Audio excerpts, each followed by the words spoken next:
देखिए, आपका आरजीएस का पेपर 2-4 दिन बाद में शुरू होने वाला है। 2-4 दिन बाद में यानी 27 तारीख को संडे के दिन आपका आरजीएस का पेपर है। बाकी आपकी तैयारी हो गई होगी सब्जेक्ट वाइज। तो ये है कि कुछ जो लेटेस्ट में 24 और 25 में जो महत्वपूर्ण जजमेंट आए हैं, जिनके संबंध में आपसे कोई क्वेश्चन पूछा जा सकता है, तो हम उन जजमेंटों को यहाँ पर थोड़ा सा डिस्कस कर लेते हैं कि जो महत्वपूर्ण जजमेंट जो 24-25 के हैं, जो एग्जाम में आ सकते हैं, उनमें डिस्कस करने के लिए हमने ये क्लास रखी है कि अब तैयारी कंप्लीट हो गई है।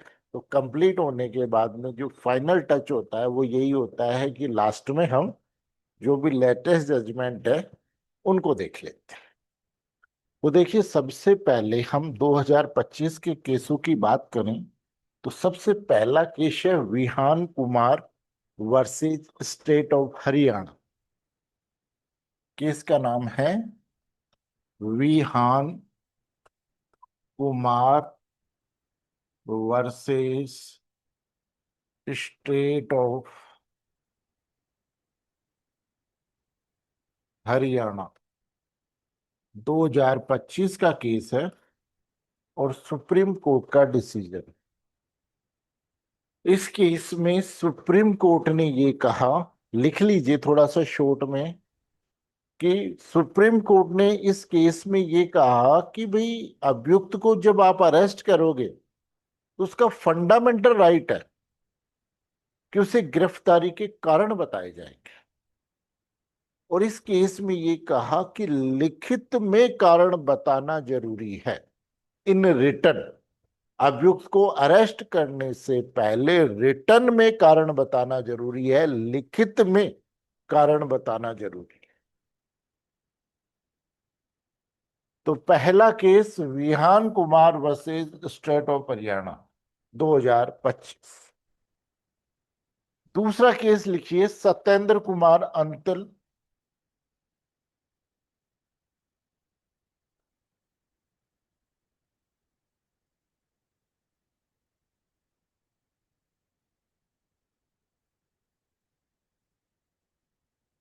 Versus CBI 2025। इस केस में क्वेश्चन अराइज हुआ, क्या सेक्शन 41A CRPC और सेक्शन 35 BNSS में जो नोटिस दिया जाता है, क्या अभियुक्त को व्हाट्सएप और ईमेल से भी दिया जा सकता है क्या? तो सुप्रीम कोर्ट ने ये कहा कि अभियुक्त को इलेक्ट्रॉनिक माध्यम यानी व्हाट्सएप, ईमेल आदि से सेक्शन 41 और 35A का नोटिस नहीं दिया जा सकता। सेक्शन 35 का नोटिस नहीं दिया जा सकता। केवल सीआरपीसी में दी गई प्रक्रिया, यानी व्यक्तिगत या तो उसको या उसके घर वालों को दे करके ही तामील कराई जा सकती है, इलेक्ट्रॉनिक माध्यम से नहीं किया जा सकता। सेक्शन 41A और सेक्शन 35 बीएनएसएस का नोटिस इलेक्ट्रॉनिक माध्यम से तामील नहीं किया जा सकता, अक्यूज को नहीं दिया जा सकता।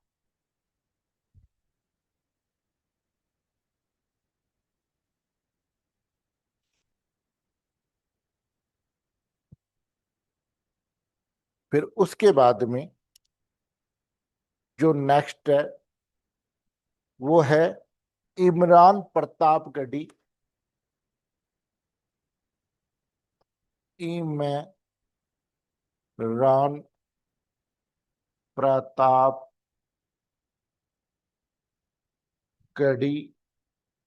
Versus union of India, sorry, state of Gujarat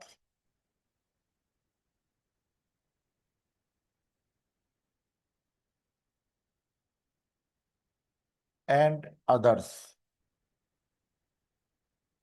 2025 supreme court. इस केस में सुप्रीम कोर्ट ने ये कहा, इसमें फैक्ट ये था कि इस व्यक्ति ने एक्स पर, जो ट्विटर है ना, जो आजकल एक्स हो गया, उस पर एक कविता पोस्ट की जिसमें सांप्रदायिक सद्भाव को खत्म करने वाली कविता थी। इसके आधार पर उसके खिलाफ क्रिमिनल प्रोसीडिंग हुई। सुप्रीम कोर्ट में वो गया कि क्या मैं एक्स पर ऐसी कोई कविता कहता हूं तो वाक और अभिव्यक्ति की स्वतंत्रता में नहीं आता है क्या?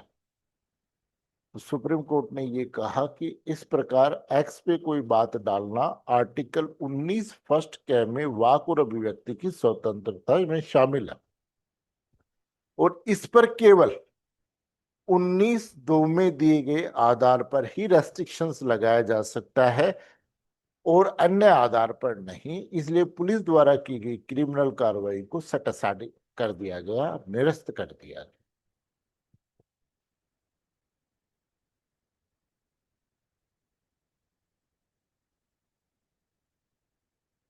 फिर उसके बाद में जो नेक्स्ट केस है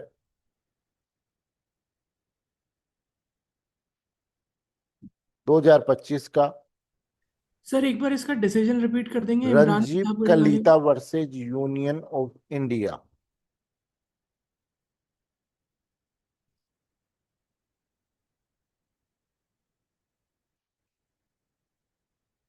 कलीवा versus union of India and others. Union of India and others.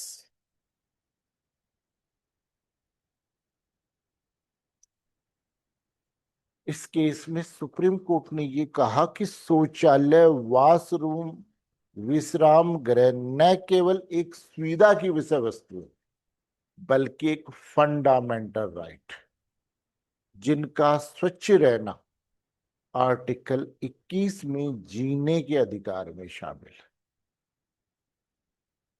शौचालय, वॉशरूम, विश्वास गृह, विश्राम गृह आदि न केवल एक आवश्यकता है बल्कि आर्टिकल 21 में एक फंडामेंटल राइट। फिर उसके बाद में नेक्स्ट केस लिखिए, ये भी 2025 का ही है।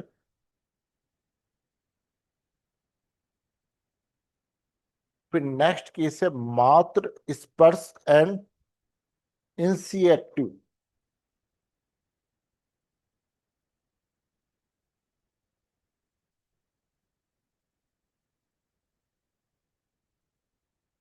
मात्र स्पर्श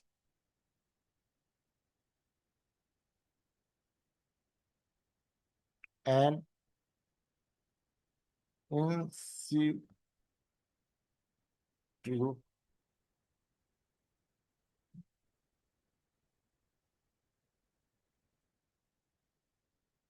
अवॉइड फाउंडेशन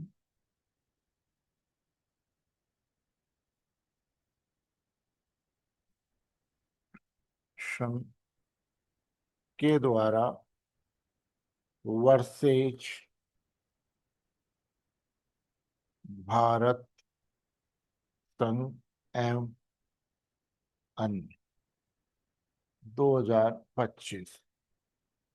सुप्रीम कोर्ट ने ये कहा कि सार्वजनिक स्थल व कार्य स्थल पर नवजात बच्चे को दूध पिलाने का मां का अधिकार एक फंडामेंटल राइट है। इसलिए सार्वजनिक स्थान और कार्य स्थल पर एक फीडिंग रूम यानी बच्चे को दूध पिलाने का गृह होना अनिवार्य है। सार्वजनिक स्थान और कार्यस्थल पर फीडिंग रूम यानी बच्चे को दूध पिलाने का स्थान होना अनिवार्य है। फिर उसके बाद में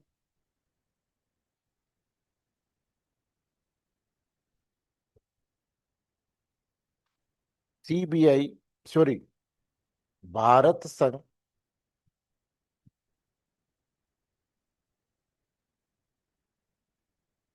भारत संघ द्वारा इन्वेस्टिगेशन ऑफिसर, अन्वेषण अधिकारी, नारकोटिक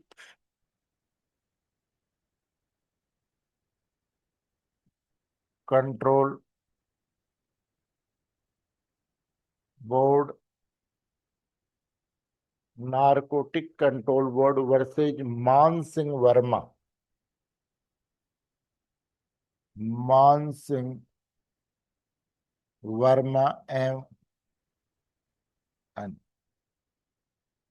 देखो, 437 सीआरपीसी में मजिस्ट्रेट जमानत लेता है, और इस जमानत के लेने और नहीं लेने के राइट के विरुद्ध आप सेक्शन 439 में सेशन कोर्ट या हाई कोर्ट जाते।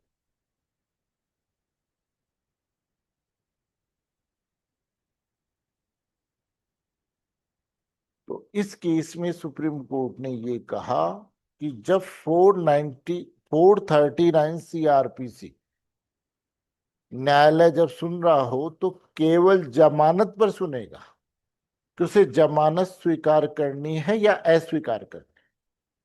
वह अन्य कोई आदेश नहीं दे सकता, यानी जमानत के अलावा अन्य कोई आदेश न्यायालय नहीं दे सकता सेक्शन 439 में सीआरपीसी में।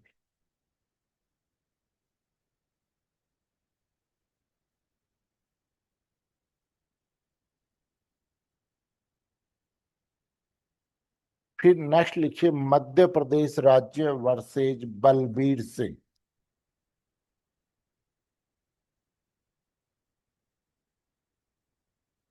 वर्सेज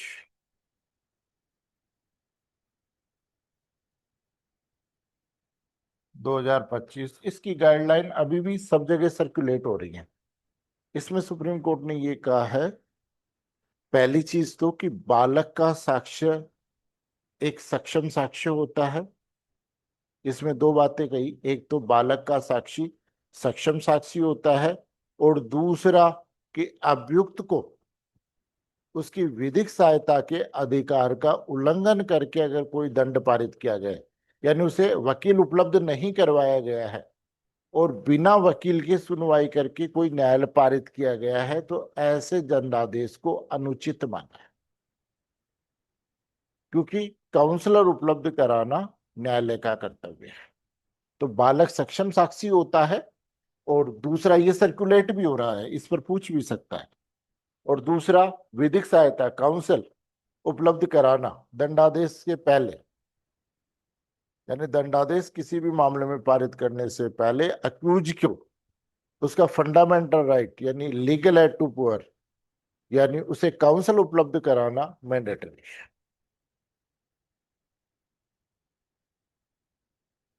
फिर नेक्स्ट 2025 का एक केस है, सुखदेव सिंह वर्सेज सुखबीर कौर, सुखदेव सिंह वर्सेज सुखबीर कौर, 2025 का है, हिंदू विधि के संबंध में। बहुत महत्वपूर्ण केस है। इसमें ये कह रहा है कि अगर किसी व्यक्ति का विवाह सेक्शन 11 हिंदू मैरिज एक्ट में शून्य घोषित कर दिया गया है, तो भी विवाह का पक्षकार सेक्शन 24 और 25, 24 में अस्थायी और 25 में स्थायी मेंटेनेंस प्राप्त करने की हकदार है। और दूसरा कि किसी भी व्यक्ति की किसी भी महिला को अवैध पत्नी कहना या फेथफुल मिस्ट्रेस कहना उसकी गरिमा के विरुद्ध है, इसलिए उसके लिए ये शब्द यूज नहीं किया जा सकता। अवैध पत्नी या फेथफुल महिला कहना उसकी गरिमा के विरुद्ध है। और दूसरा, जिस महिला का विवाह शून्य हो गया है सेक्शन 11 में, उससे भी सेक्शन 24 और 25 में मेंटेनेंस लेने का अधिकार है। Sukhbir Singh versus Sukhbir code 2025 important case है, पूछ सकता है 2025। फिर उसके बाद में कुछ 2024 के केस लो देख लेते हैं, जिसमें सबसे पहला केस लिखिए, बड़ा चर्चित भी रहा है, state of Maharashtra, state of Maharashtra एवं अन्य वर्सेज प्रदीप यशवंत, प्रदीप यशवंत, यशवंत कोकाड, प्रदीप यशवंत कोकाडे एवं अन्य, 2024 का केस।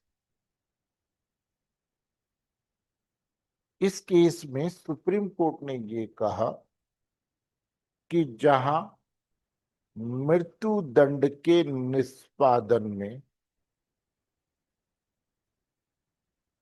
यानी मृत्यु दंड के निष्पादन में क्षमा याचिका आर्टिकल 72 में राष्ट्रपति या आर्टिकल 161 में राज्यपाल के पास पेंडिंग है,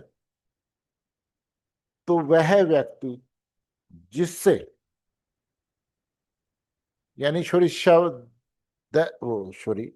लिख लीजिए कि जहां किसी व्यक्ति की मृत्यु दंड की या क्षमा प्रार्थना पत्र राष्ट्रपति के पास आर्टिकल 72 में और राज्यपाल के पास आर्टिकल 161 में पेंडिंग है और उसमें विलंब किया गया है, तो अभियुक्त को राइट है कि वो आर्टिकल 32 में सुप्रीम कोर्ट के समक्ष याचिका पेश कर सकता है।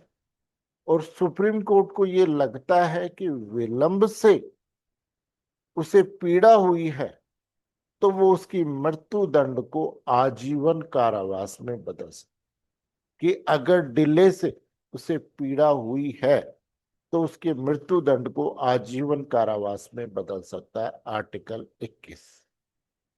यानी दया याचिका का अगर शीघ्र निस्तारण नहीं हो रहा है तो आर्टिकल 21 में अक्यूज को राइट है कि वह आर्टिकल 32 में सुप्रीम कोर्ट में रिट फाइल कर सकता है, और कोर्ट को लगता है कि डिले अयुक्ति युक्त है, तो वह उसके मृत्यु दंड को आजीवन कारावास में बदल सकता है।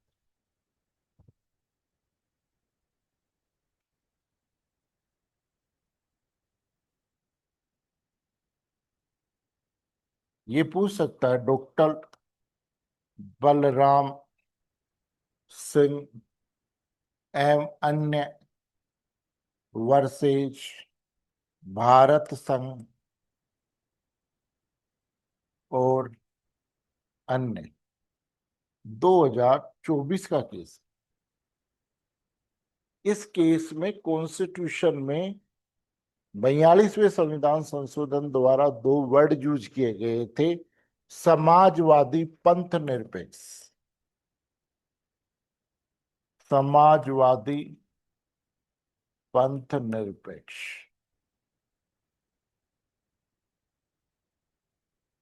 इन दो शब्दों की संवैधानिकता को चुनौती दी। सुप्रीम कोर्ट ने ये कहा कि भाई 44 साल से कहा थे आप, और इन्होंने कहा कि उसके बाद में कांग्रेस भी आली, बीजेपी भी आली, जनता दल भी आली, बाकी सारी सरकारें आली, उन्होंने किसी ने भी इसका कोई विरोध नहीं किया। इसलिए इस आवेदन को, रिट को एक्सेप्ट करने से सुप्रीम कोर्ट ने मना कर दिया। यानी इनको संवैधानिकता को चुनौती देने वाली रिट, दो वर्ड, कौन सा था? बलराम सिंह अन्य वर्सेज भारत संघ और अन्य। तो सुप्रीम कोर्ट ने इन दोनों वर्डों के संबंध में एंटरटेन करने से मना कर दिया कि इन पर कोई सुनवाई नहीं हो सकती, क्योंकि 44 साल से सभी प्रकार की सरकार आ गई, लेकिन किसी ने भी इसका ऑब्जेक्शन नहीं किया।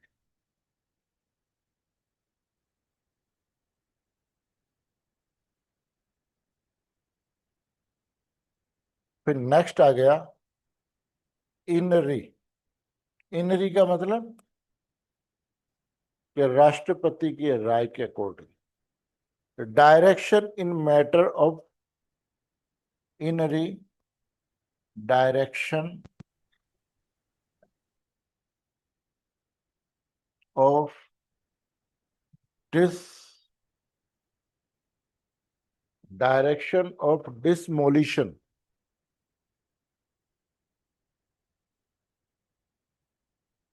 Of properties 2024। इसमें ये था कि अभियुक्त की जो प्रॉपर्टी थी उसको, जैसे ज्यादातर यूपी में हो रहा था कि इधर अक्यूज को पकड़ा गंभीर अपराध में और उसकी प्रॉपर्टी को सरकार डिस्ट्रॉय कर देती, तोड़ देती थी। तो उन्होंने कहा कि किसी भी अभियुक्त या अपराधी की प्रॉपर्टी को तोड़ने से पहले सरकार विधि की प्रक्रिया को फॉलो करेगी। ड्यू प्रोसेस ऑफ लॉ को फॉलो करने के पश्चात ही अभियुक्त और अपराधी की प्रॉपर्टी को तोड़ा जा सकता है, अन्यथा नहीं।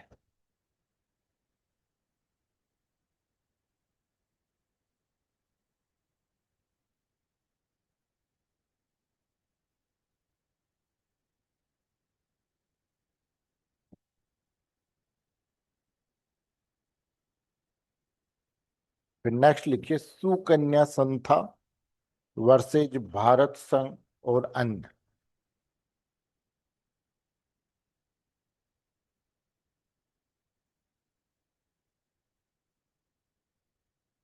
वर्सेज भारत संघ और अन्य 2024। इस केस में एक बात उठी। उन्होंने ये कहा कि साहब जेल में जो कैदी जाते हैं जेल मैनुअल में, उनसे उनकी जाति के अनुसार काम करवाया जाए। जो कैदी जेल में जाते हैं उन कैदियों को उनकी जाति के अनुसार काम करवाया जाता है।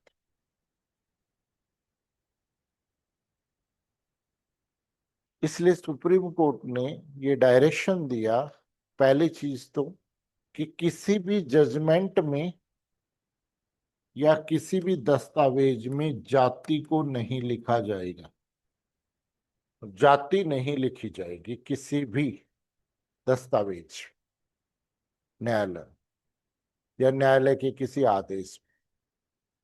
और दूसरा, इस प्रकार जाति के आधार पर काम करवाना आर्टिकल 21 का वॉयलेशन करता है, आर्टिकल 14 और 21 का वॉयलेशन करता है, डिस्क्रिमिनेशन करता है, जो अवैध है, इलीगल है। स्पेशली जाति वर्ड से हटवा दिया गया है। अब पहले जैसे नाम, पिता का नाम, उम्र, फिर जाति आती थी, वो जाति हट गई है, उसके स्थान पर सीधा निवास स्थान आता है।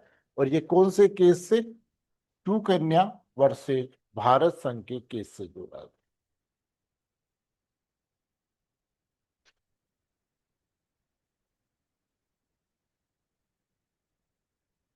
फिर नेक्स्ट केस है गौरव कुमार वर्सेज भारत संघ और अन्य। ये एडीजे एग्जाम में भी पूछा गया था।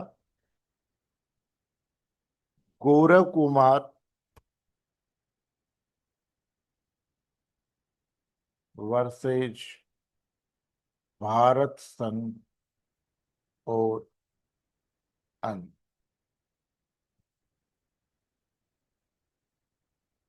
इसमें एक रिट लगी कि भाई जो बार काउंसिल है उसका एक्ट है, उसके अंतर्गत बार काउंसिल की फीस 750 रुपए और बार काउंसिल ऑफ इंडिया की फीस 125 रुपए, जबकि बाकी बार काउंसिल 15,000 रुपए से लेकर 45,000 रुपए तक वसूल कर रही है। तो ये इलीगल है। सुप्रीम कोर्ट ने ये कहा कि वकालत या एडवोकेट का पेशा न केवल एक व्यवसाय है, बल्कि एक फंडामेंटल राइट। इसलिए कोई भी बार काउंसिल की फीस 750 और यूनियन यानी बार काउंसिल ऑफ इंडिया की फीस 125 रुपए से ज्यादा रजिस्ट्रेशन का चार्ज नहीं। गौरव कुमार वर्सेज भारत संघ और अन्य 2025 का केस है, सुप्रीम कोर्ट का डिसीजन। इसमें वकालत को, पेशे को न केवल एक पेशा माना है, बल्कि फंडामेंटल राइट यानी मूलभूत अधिकार माना है।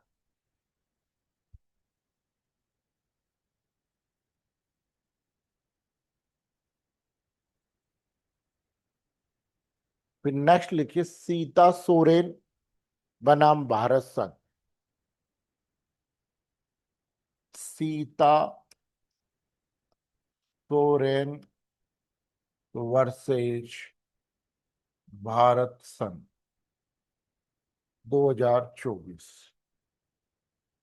देखो 1998 में एक घटना हुई। 1998 में एक घटना हुई, और वो घटना क्या हुई कि सॉरी 96 में, कि पीवी नरसिंह राव सरकार को अपना संसद में बहुमत साबित करना था। तो कुछ एमपी यानी मेंबर्स की खरीद फरोख्त हुई। खरीद फरोख्त के बाद सरकार ने अपना बहुमत साबित कर दिया, और जब बहुमत साबित कर रहे थे तो संसद में कुछ सांसदों के पास में पैकेट थे हाथ में। तो इन्होंने कहा कि भाई साहब, ये जो मतदान हुआ है इसमें वोट डालने में रिश्वत ली गई है। ये मामला सुप्रीम कोर्ट के पास गया, तो सुप्रीम कोर्ट ने ये कहा कि भाई देखो, दो व्यक्ति थे। एक वो व्यक्ति जिन्होंने संसद में पैसे लेकर के मतदान किया है, दूसरा वो व्यक्ति जो पैसा लेकर के संसद में मतदान करने नहीं आया है। तो जो व्यक्ति संसद में लेकर के पैसे लेकर के मतदान किया है, उसके खिलाफ केवल स्पीकर ही कार्रवाई कर सकता है।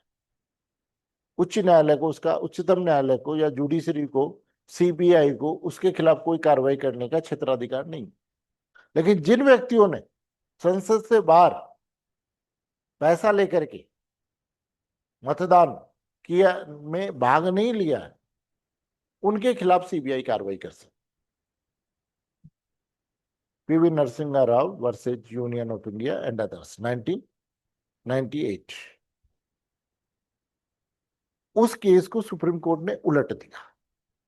उन्होंने कहा कि अगर सदन में कोई व्यक्ति पैसा लेकर के मतदान करता है, तो चाहे वो बाहर रहे या अंदर रहे, दोनों ही भ्रष्टाचार अधिनियम के अधीन उन पर कार्रवाई की जा सकती है।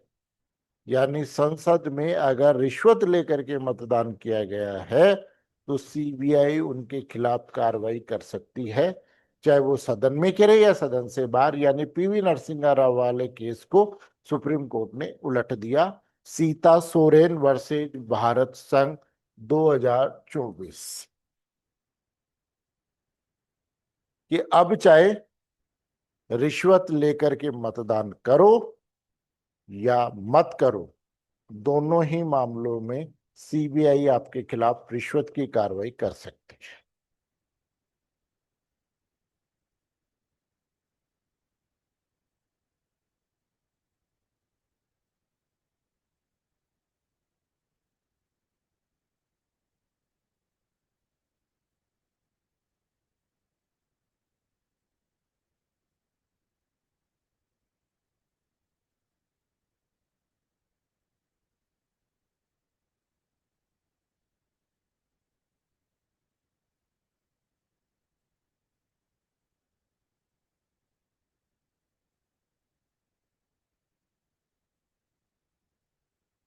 फिर नेक्स्ट लिखिए,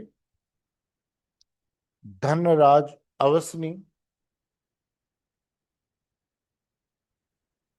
धनराज अश्विनी वर्सेज अमर एस मूलचंदानी और अन्य। अमर एस मूलचंदानी और अन्य।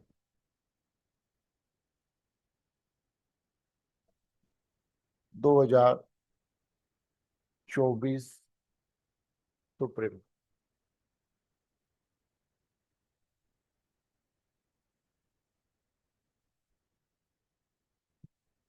इसमें क्वेश्चन अराइज हुआ कि एक आदमी जेल में है, जुडिशियल कस्टडी, और उसे आशंका होती है कि भाई उसे दूसरे अपराध में भी अरेस्ट किया जा सकता है। तो क्या वो जुडिशियल कस्टडी यानी न्यायिक अभिरक्षा में रहते हुए अग्रिम जमानत लगा सकता है क्या? 438 में आवेदन कर सकता है क्या?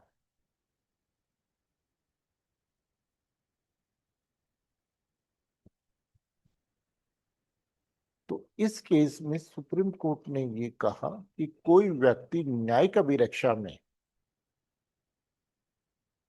और उसे आशंका है कि किसी अन्य संज्ञेय अपराध में भी उसे गिरफ्तार किया जा सकता है, तो वह व्यक्ति 438 में न्यायिक अभिरक्षा में होते हुए भी अग्रिम जमानत लगा सकता है और न्यायालय उसकी सुनवाई करेगा।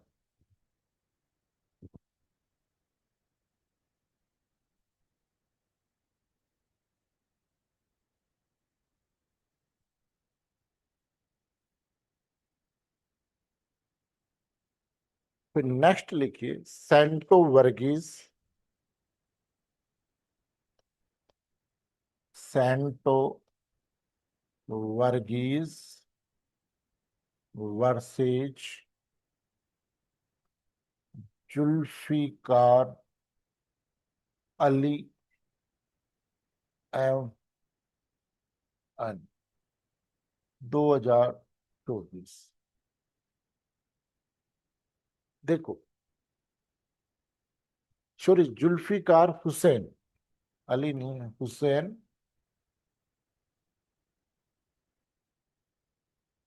देखो, कोई भी व्यक्ति अगर कोई डाउटफुल चीज लेकर के जा रहा है, संदिग्ध चीज को लेकर के जा रहा है, तो पुलिस अधिकारी उस संदिग्ध चीज को सेक्शन 102 सीआरपीसी में जब्त करते हैं। फिर उसमें एक वर्ड लिख रखा है कि जब्त करने के बाद तत्काल इसकी रिपोर्ट मजिस्ट्रेट को भिजवाए। तो वो एक वर्ड था तत्काल, का मतलब क्या है कि उसकी रिपोर्ट तत्काल भिजवाए। कि उस तत्काल वर्ड की मतलब क्या है? इस तत्काल का मतलब वैसे तो अगर लिया जाए,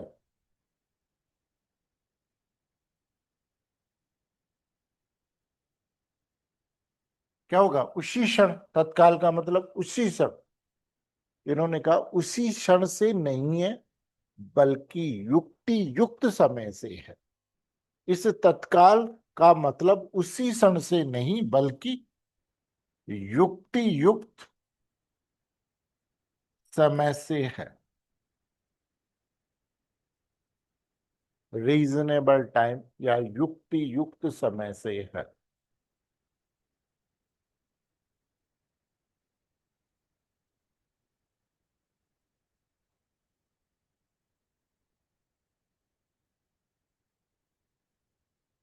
फिर नेक्स्ट लिखिए, बिल्किस याकूब रसूल,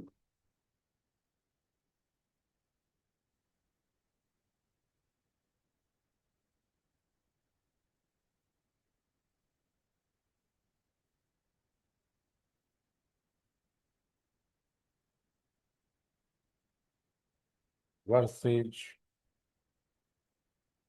भारत संघ एवं अन्य 2024।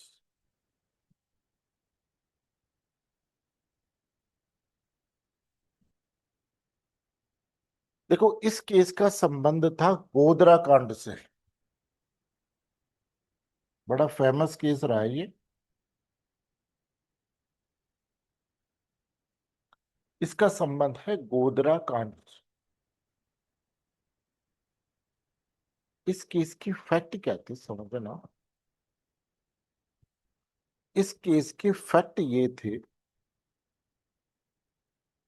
कि इस केस में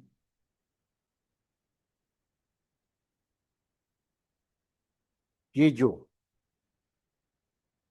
महिला थी बिल्किस याकूब रशीद, इस महिला के परिवार पर हमला किया गया और परिवार के सदस्यों को मार दिया गया। इस महिला के साथ सामूहिक रेप किया गया। इसमें करीब 13 व्यक्तियों को अरेस्ट किया गया और 13 व्यक्तियों को जब गिरफ्तार किया गया, ये देखो घटना कहाँ की है। ये गोधरा कांड घटना कहाँ की है? गुजरात की। ठीक।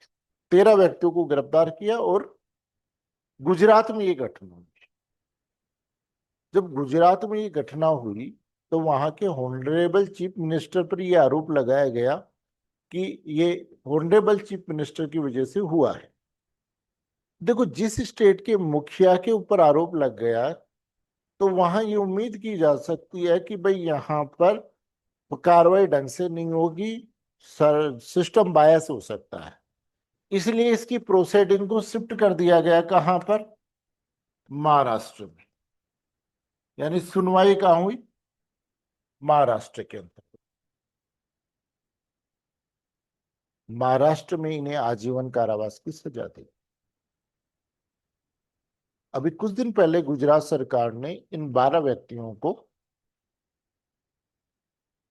दो वो सॉरी पार्डन दे दिया, क्षमादान दे दिया और उनकी सजा को कम करते हुए छोड़ दिया।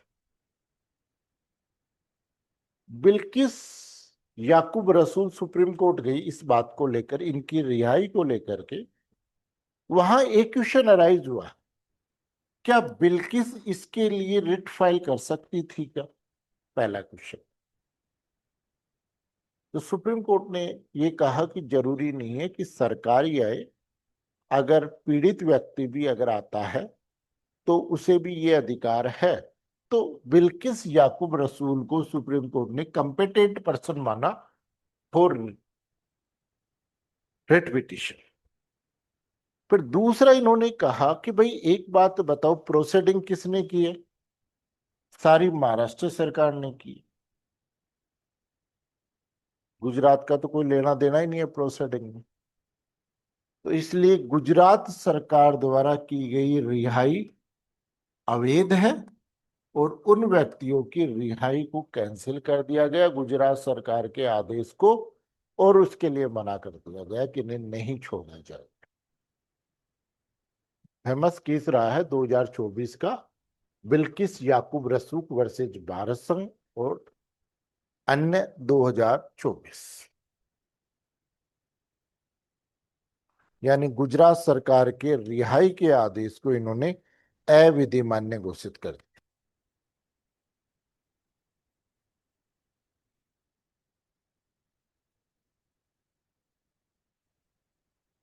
फिर नेक्स्ट लिखिए नई versus state of Uttar Pradesh. Next case है नईम वर्सेज उत्तर प्रदेश राज्य।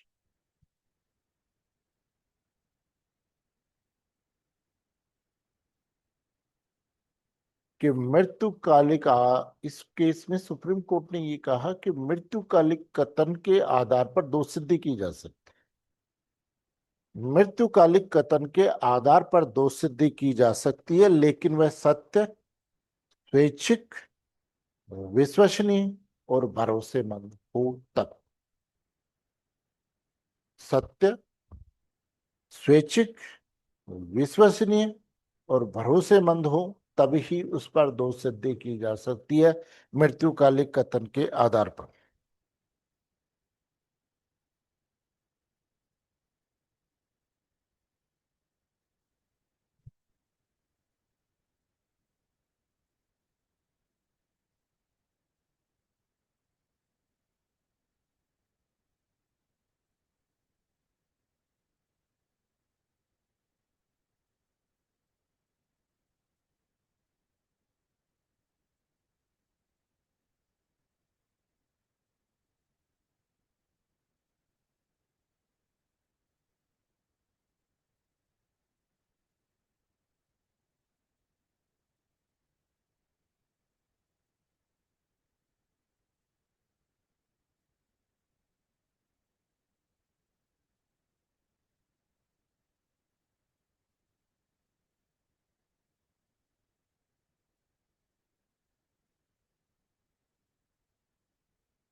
फिर नेक्स्ट लिखिए, NIH से है, Rakesh Ranjan Srivastava. Rakesh Ranjan Srivastava versus state of Jharkhand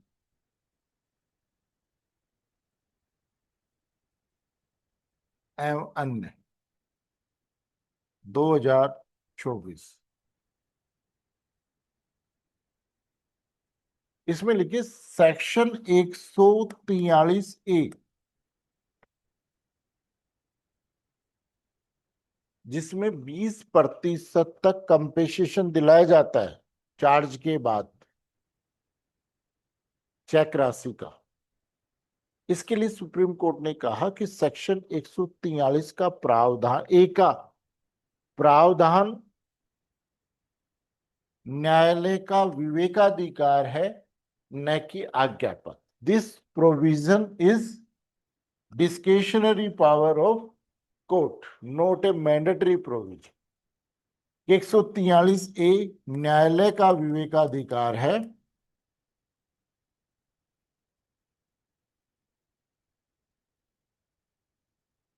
न कि आज्ञापक प्रावधान, मैंडेटरी प्रोविजन नहीं।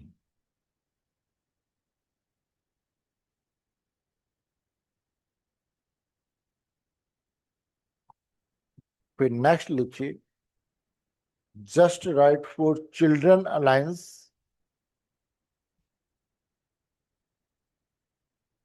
Just right for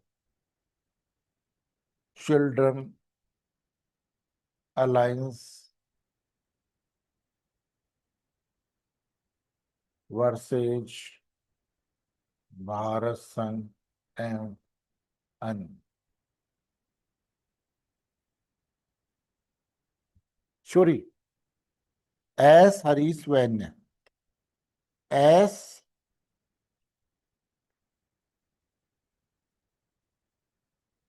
S Harish और अन्य, 2024।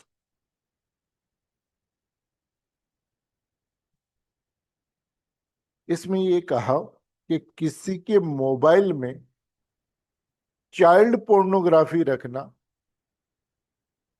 न केवल सेक्शन 15 पोस्को एक्ट का अपराध होता है, बल्कि सेक्शन 67B IT एक्ट का भी अपराध होता है। किसी व्यक्ति के फोन में चाइल्ड पोर्नोग्राफी रखना न केवल सेक्शन 15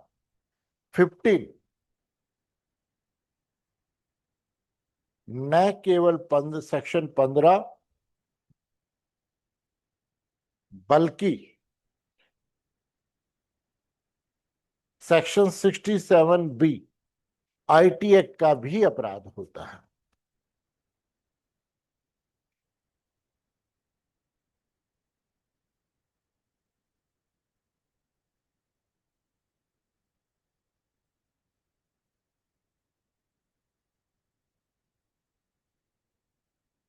फिर नेक्स्ट लिखिए साजन सकारिया, साजन सकारिया वर्सेज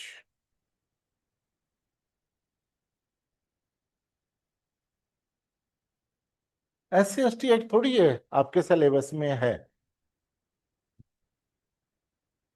नहीं है सर। इस सिलेबस में थोड़ी है। नहीं है सर। है SC ST एक्ट थोड़ी है। नहीं है सर। ठीक है। फिर नेक्स्ट लिखिए बिरमा देवी और अन्य, बिरमा देवी एवं अन्य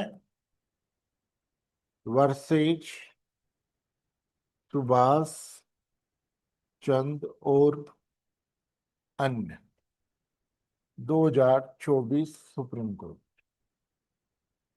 बिरमा देवी एवं अन्य वर्सेज सुभाष चंद्र और अन्य।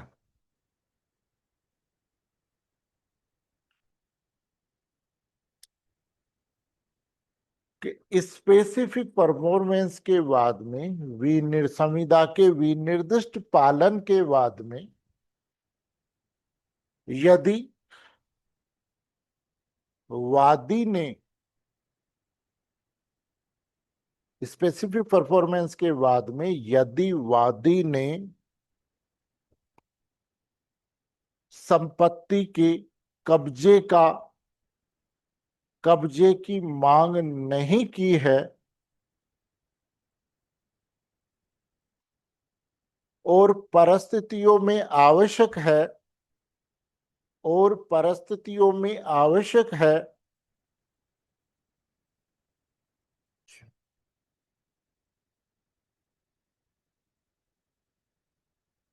और परिस्थितियों में आवश्यक है तो न्यायालय बिना मांगे भी संपत्ति पर कब्जा दिलाएगा।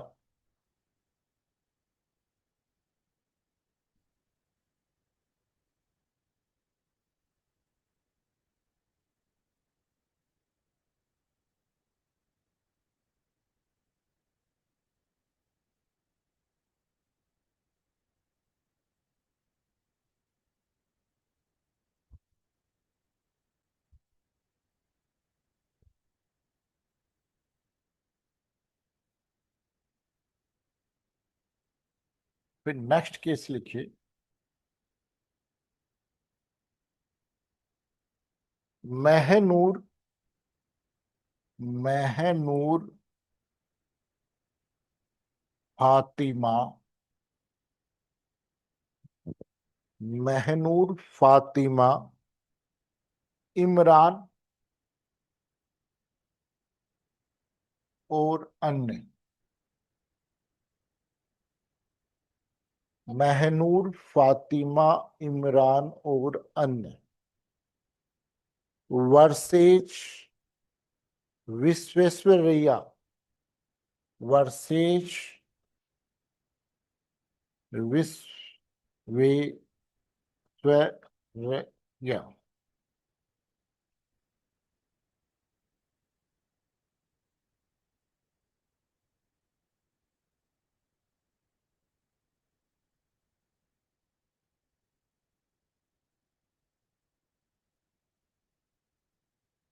इंफ्रास्ट्रक्चर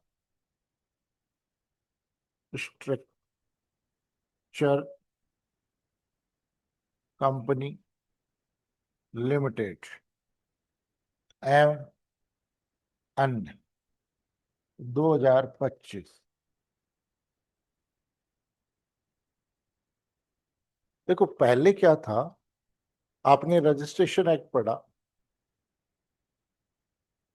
रजिस्ट्रेशन एक्ट में सेक्शन 17 के अंतर्गत वो दिए हुए हैं जिनका अनिवार्य है, रजिस्ट्रेशन, और दूसरा जिनका रजिस्ट्रेशन अनिवार्य नहीं 18 में। तो पहले क्या था कि जो एग्रीमेंट होता था, सेल एग्रीमेंट होता था, वो सेक्शन 18 में आता था, इसलिए उसका रजिस्ट्रेशन आवश्यक नहीं था। सेल डीड का रजिस्ट्रेशन होता था, सेल एग्रीमेंट का रजिस्ट्रेशन नहीं होता था। लेकिन इस केस में सुप्रीम कोर्ट ने ये कह दिया कि सेल एग्रीमेंट का 4 माह में रजिस्ट्रेशन कराना मैंडेटरी है। पहले केवल सेल डीड का एग्रीमेंट होता था, अब सेल एग्रीमेंट का भी रजिस्ट्रेशन होगा। 2025 का केस कि सेल एग्रीमेंट विक्रय की संविदा, सॉरी, विक्रय के करार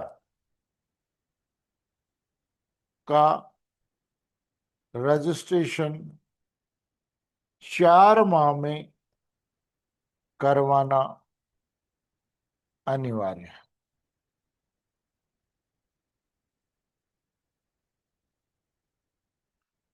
मैंडेटरी कर, क्योंकि ज्यादातर लोग क्या करते थे, एग्रीमेंट कर लेते थे। इसलिए सुप्रीम कोर्ट ने कहा कि इससे रेवेन्यू का नुकसान हो रहा है। केवल सेल एग्रीमेंट अगर 4 माह से ज्यादा रहता है तो इसलिए 4 माह में सेल एग्रीमेंट का रजिस्ट्रेशन भी अनिवार्य है।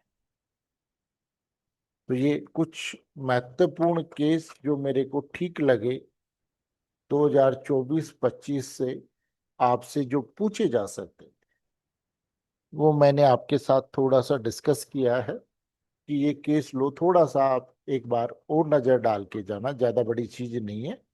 दोबारा आप रिवीजन करोगे इसी बात को। वीडियो में आपको क्लास में जो है वो डलवा देता हूं और आप उसको देखें।